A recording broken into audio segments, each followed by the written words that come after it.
प्रभो नमः शिवाय महारुद्राय धवलेश्वराय वालालिंग महाप्रभो दीपं ज्योति परम ब्रह्म दीपं ज्योति जनार्दनः दीपहरतु मे पापो पूजा दीप नमस्तुते। प्रभो धवलेश्वराय वालालिंग महाप्रभो संसार सुखी रखंतु। आज शुभ रविवार रे समस्त श्रद्धालु भक्त मानक आशीर्वाद करंतु, मनस्कामना पूर्ण करंतु, कर्म क्षेत्र उन्नति करंतु, ग्रहरिष्ट खंडन करंतु, जगतर मंगल करंतु, विश्वर कल्याण करंतु, आपणकर नाम विख्यात करंतु, सेवकर डाक श्रवण करंतु, समस्त गुआवसा भक्त मानकर मनस्कामना पूर्ण करंतु। जो जो भक्त माने आपणक पाखरे मानसिक रखिछंती तांका मानसिक पूर्ण करंतु।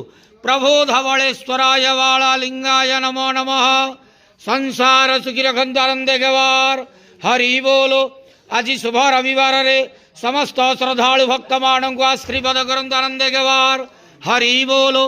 हर हर महादेव शिव शंभो। धवलेश्वराय वालालिंगाय नमो नमः। धवलेश्वराय वालालिंगाय नमो नमः।